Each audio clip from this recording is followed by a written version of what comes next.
വെളിപാടിൻ്റെ പുസ്തകം 12-ാം അധ്യായം 1 മുതൽ 4 വരെയും 14 മുതൽ 17 വരെയുള്ള തിരുവചനങ്ങൾ. സ്വർഗത്തിൽ വലിയൊരു അടയാളം കാണപ്പെട്ടു.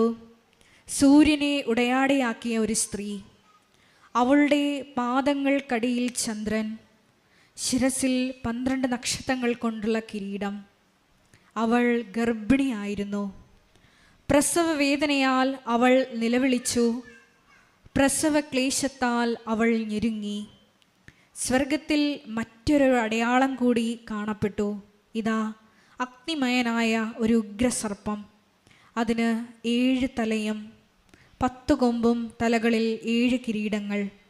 അതിൻ്റെ വാൽ ആകാശത്തിലെ നക്ഷത്രങ്ങളിൽ 1/3 വാരിക്കൂട്ടി ഭൂമിയിലേക്കെറിഞ്ഞു. ആ സ്ത്രീ പ്രസവിക്കുന്ന കുഞ്ഞിനെ വിഴുങ്ങാൻ സർപ്പം അവളുടെ മുമ്പിൽ കാത്തുനിന്നു. സർപ്പത്തിൻ്റെ വായിൽ നിന്ന് രക്ഷപ്പെട്ട് തൻ്റെ സങ്കേതമായ മരുഭൂമിയിലേക്ക് പറന്നു പോകാൻ വേണ്ടി ആ സ്ത്രീക്ക് വൻ കഴുകൻ്റേത് പോലുള്ള 2 ചിറകുകൾ നൽകപ്പെട്ടു. സമയവും സമയങ്ങളും സമയത്തിൻ്റെ പകുതിയും അവൾ അവിടെ സംരക്ഷിക്കപ്പെടേണ്ടിയിരുന്നു. കർത്താവിൻ്റെ വചനം. ദൈവത്തിന് നന്ദി. ഈ ഒരു പ്രത്യേകമായിട്ടുള്ള ബൈബിളിലെ പാസേജ്, വെളിപാടിൻ്റെ പുസ്തകം ഞാൻ നിങ്ങൾക്ക് മുമ്പിൽ വായിച്ചു കേൾപ്പിക്കാൻ ഒരുപാട് കാരണങ്ങളുണ്ട്. കൃപാസനത്തിൽ നടന്ന മരിയൻ പ്രത്യക്ഷീകരണവുമായിട്ട് നേരിട്ട് ബന്ധമുള്ള ഒരു വചനഭാഗമാണിത്. അതായത്, നിങ്ങൾ കേട്ടതുപോലെ സമയവും സമയങ്ങളും സമയത്തിൻ്റെ പകുതിയും അവൾ അവിടെ സംരക്ഷിക്കപ്പെടേണ്ടിയിരുന്നു. നമ്മൾ ഈ ദിവസങ്ങളിലൊക്കെ മീഡിയയിലൂടെ വളരെ ചർച്ചയായിട്ടുള്ളൊരു വിഷയമാണ് പരിശുദ്ധ അമ്മയുടെ മധ്യസ്ഥത്തെ പറ്റി. മീഡിയാട്രിക്സ് ഓഫ് ഓൾ ഗ്രേസ് എന്ന് പറയാൻ പാടില്ല എന്ന് പറഞ്ഞപ്പോൾ ഒത്തിരിയേറെ ചാനലുകളിലാണ് പരിശുദ്ധ അമ്മയുടെ മധ്യസ്ഥം ഇനി പ്രാർത്ഥിക്കരുത് എന്ന് പറഞ്ഞുകൊണ്ട് പ്രൊട്ടസ്റ്റന്റ് പെന്തക്കോസ്ത സഭകളൊക്കെ വീഡിയോയൊക്കെ ഇട്ട് പരിശുദ്ധ അമ്മയെ അപകീർത്തിപ്പെടുത്താൻ ശ്രമിച്ചത്. ഇവിടെയാണ് ഇക്കാലഘട്ടത്തിൽ പരിശുദ്ധ അമ്മ ഉടമ്പടി എടുത്തിരിക്കുന്ന ഓരോ മക്കളുടെയും ക്രിസ്തു വെളിച്ചം പകരുവാൻ ഒരു ദീപമായി മറ്റുള്ളവർക്ക് മുമ്പിൽ പ്രശോഭിക്കുന്നത്. ഞാൻ ഇതിനെപ്പറ്റി ഒരുപാട് പ്രാർത്ഥിച്ചു, ധ്യാനിച്ചു. അപ്പോൾ എൻ്റെ മനസ്സിലോട്ട് ദൈവപിതാവ് വലിയൊരു സന്ദേശം നൽകി. അത് ഇതായിരുന്നു: ജോ മോളെ, പുരാതന സർപ്പം എന്ന് നീ കേട്ടിട്ടില്ലേ? ഈ പുരാതന സർപ്പം ഈ ഭൂമിയിൽ ഉള്ളിടത്തോളം കാലം ദൈവമാതാവിൻ്റെ മധ്യസ്ഥത ദൈവജനത്തിന് ആവശ്യമാണ്. Hallelujah, hallelujah, hallelujah. വലിയൊരു വെളിപാടാണ് ദൈവപിതാവ് ആ സമയം എനിക്ക് നൽകിയത്. ജോമോളെ, പുരാതന സർപ്പം ഈ ഭൂമിയിൽ ആധിപത്യം നടക്കുന്ന കാലത്തോളം ദൈവമാതാവിനെ ഒരു ദൈവ പൈതലിന് വേണം. ആ ഒരു ഭാഗമാണ് ഞാനിപ്പോൾ വായിച്ച് കേൾപ്പിച്ചത്. അവസാനം കേട്ടത് ഇപ്രകാരമാണ്: സമയവും സമയങ്ങളും അവൾ അവിടെ സംരക്ഷിക്കപ്പെടേണ്ടിയിരുന്നു. അതായത്, ദൈവമാതാവിനെ നമ്മൾ ഭവനങ്ങളിലേക്ക് സ്വീകരിക്കേണ്ടിയിരിക്കുന്നു. ഈ പുരാതന സർപ്പത്തിൻ്റെ ആധിപത്യം നമുക്കറിയാവുന്ന പോലെ ജീവിതത്തിൻ്റെ എല്ലാ മേഖലകളിലും ഉണ്ട്. അതിൽ ഏറ്റവും വലിയ ഇടപെടൽ ഉണ്ടാകുന്നത് അത് നമ്മുടെ ജീവിതത്തിലെ ഓരോ ജീവിത വിഷയങ്ങളുടെ സമയത്തിൻ്റെ മേലാണ്.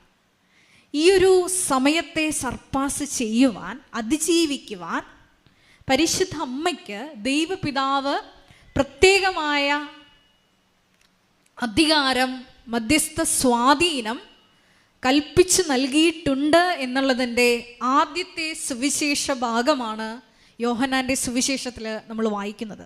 കാനായിൽ നടന്ന ദൈവമഹത്വം വെളിപ്പെടുത്തുന്നതിനുള്ള ആദ്യത്തെ അത്ഭുതത്തിലൂടെ. അവിടെ സമയമായില്ല എന്ന് പറയുമ്പോൾ പരിശുദ്ധ ദൈവമാതാവ് പറയുന്നത് ഒന്ന് മാത്രമാണ്: അവൻ നിങ്ങളോട് പറയുന്നത് പോലെ ചെയ്താൽ ഈ ഒരു സമയം നിന്റെ ജീവിതത്തിൽ ദൈവമഹത്വം പ്രവർത്തിക്കാനുള്ള ദൈവരാജ്യത്തിൻ്റെ അടയാളങ്ങൾ നിന്നിലൂടെ തന്നെ ലോകത്തിൽ ആരംഭിക്കാനുള്ള വലിയൊരു ദൈവിക പദ്ധതിയുടെ സമയത്തിന് തുടക്കമാകും. ഈ ഒരു വലിയ രഹസ്യം, സ്വർഗീയ രഹസ്യം, ഈ ഒരു കാനായിലെ അത്ഭുതത്തിലൂടെയാണ് നമുക്ക് മനസ്സിലാകുന്നത്. മരിയൻ ഉടമ്പടി ഒരു വ്യക്തി എന്തിന് എടുക്കണം എന്നുള്ളതിൻ്റെ ഉത്തരം കൂടിയാണ് ഇത്. നമുക്കറിയാവുന്നതുപോലെ ഈ കാനായിലെ 6 കൽഭരണികളെ പ്രതിനിധീകരിക്കുന്ന 6 നിബന്ധനകളും ഒപ്പം തന്നെ നമ്മുടേതായ 6 നിയോഗങ്ങളുമാണ് മരിയൻ ഉടമ്പടിയിൽ നമ്മൾ സമർപ്പിക്കുന്നത്. ഈ ഓരോരോ മരിയൻ ഉടമ്പടി നിബന്ധനകളിലും ദൈവപിതാവ് പരിശുദ്ധ അമ്മയ്ക്ക് കൽപ്പിച്ചു നൽകിയ പ്രത്യേകമായ മധ്യസ്ഥ സ്വാധീനത്തിൻ്റെ വലിയ ഘടകങ്ങൾ ഉൾച്ചേർന്നിട്ടുണ്ട്. അതൊരു പാക്കേജായിട്ടാണ് നമുക്ക് തന്നിരിക്കുന്നത്. അതായത് പാപങ്ങൾ വെറുത്ത് വിശുദ്ധ ജീവിതം നയിക്കുക, ഉപവാസം, കാരുണ്യപ്രവർത്തികൾ, തിരുവചന വായന, ധ്യാനം, ഇങ്ങനെയുള്ള ഓരോ പ്രേക്ഷിത പ്രവർത്തനങ്ങൾ, കാരുണ്യ പ്രവർത്തികൾ എന്നിങ്ങനെയുള്ള ഈ 6 നിബന്ധനകളിലൂടെ ദൈവപിതാവ് നമ്മളെ നേരിട്ട് പഠിപ്പിക്കുന്നത് ഈ അവൻ പറയുന്നത് പോലെ ചെയ്യാനുള്ള കുറുക്ക് വഴികളാണ്. അത് ബഹുമാനപ്പെട്ട VP ജോസഫ് അച്ഛനിലൂടെ നമുക്ക് കാച്ചിക്കുറുക്കിയാണ് ഈ ഒരു മരിയൻ പ്രത്യക്ഷീകരണം വഴി നമുക്ക് നൽകിയത് ദൈവപിതാവ്. ഇങ്ങനെ മരിയൻ ഉടമ്പടി എടുത്ത് പ്രാർത്ഥിക്കുന്ന ഓരോ മക്കളെയും പരിശുദ്ധ അമ്മ കൂട്ടിക്കൊണ്ടു പോകുന്നത് ഈ കുരിശിൻ്റെ ചുവട്ടിലേക്ക് തന്നെയാണ്. കഴിഞ്ഞ ദിവസങ്ങളിൽ തൃശ്ശൂരിൽ നിന്നുള്ളൊരമ്മ വലിയ അഭിഷേകത്തോടുകൂടി ഈ കൃപാസന അൾത്താരയിൽ ഒരു സാക്ഷ്യം പറഞ്ഞു. ആ അമ്മ അവസാനം പറഞ്ഞത് ഇപ്രകാരമാണ്: ഒരു ദിവസം സ്വപ്നത്തിൽ പരിശുദ്ധ ദൈവമാതാവ് എൻ്റെ അടുത്ത് വന്ന് പറഞ്ഞത് ഇങ്ങനെയാണ്, മോളെ, നീ ആ കുരിശിൻ്റെ ചുവട്ടിലേക്ക് ഒന്ന് ചെല്ല്, നിൻ്റെ വിഷയങ്ങളെല്ലാം അവിടെ ഇറക്കി വയ്ക്ക്.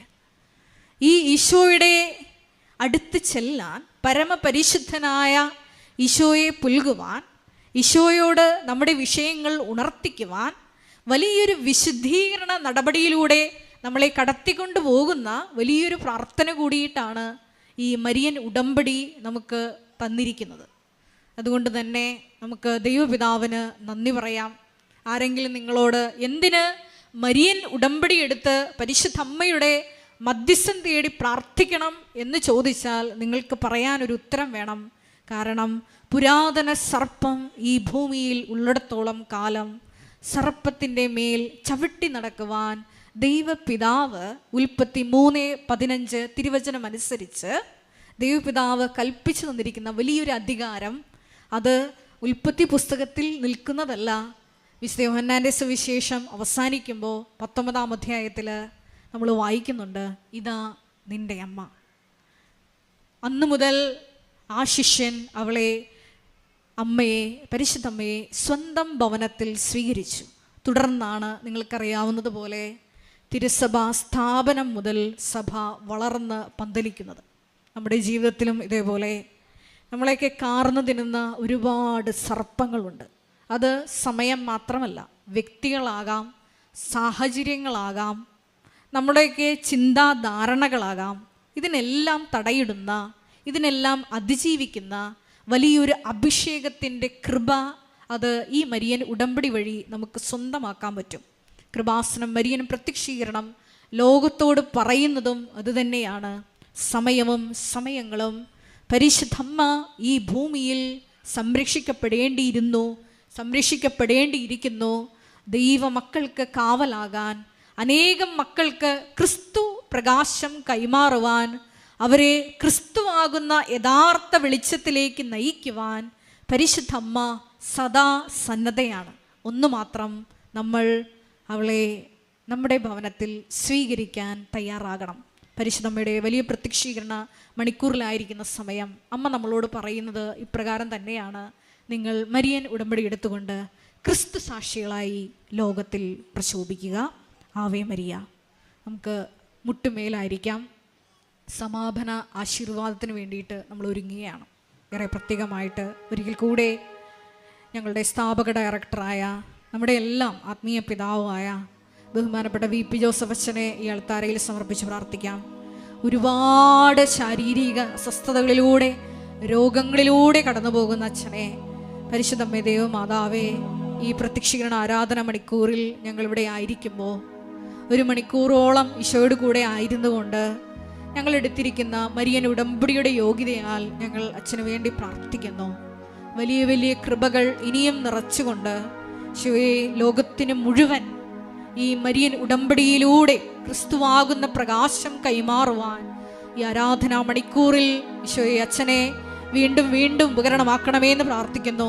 കൃപാസനത്തെ ഉപകരണമാക്കണമേ എന്ന് പ്രാർത്ഥിക്കുന്നു. ഉടമ്പടി എടുത്ത ഞങ്ങളെ ഓരോരുത്തരെയും ഉപകരണമാക്കണമേ എന്ന് പ്രാർത്ഥിക്കുന്നു. ഈശോയെ, ഞങ്ങൾ എടുത്തിരിക്കുന്ന മരിയൻ ഉടമ്പടി വിശ്വസ്തതാപൂർവം പാലിക്കുവാനുള്ള അധിക കൃപ ഈ ആരാധനയിലൂടെ നൽകണമേ. ഈശോയെ, ലോകത്തിന് കൈമാറുവാൻ മരിയൻ ഉടമ്പടി എടുത്തിരിക്കുന്ന ഞങ്ങൾക്ക് ഓരോരുത്തർക്കും അധിക അഭിഷേകം നൽകണമേ എന്ന് പ്രാർത്ഥിച്ചുകൊണ്ട് ശിരസ്സ് നമിച്ച് നമുക്ക് ദിവ്യകാരുണ്യനാഥന്റെ ആശീർവാദം സ്വീകരിക്കാം.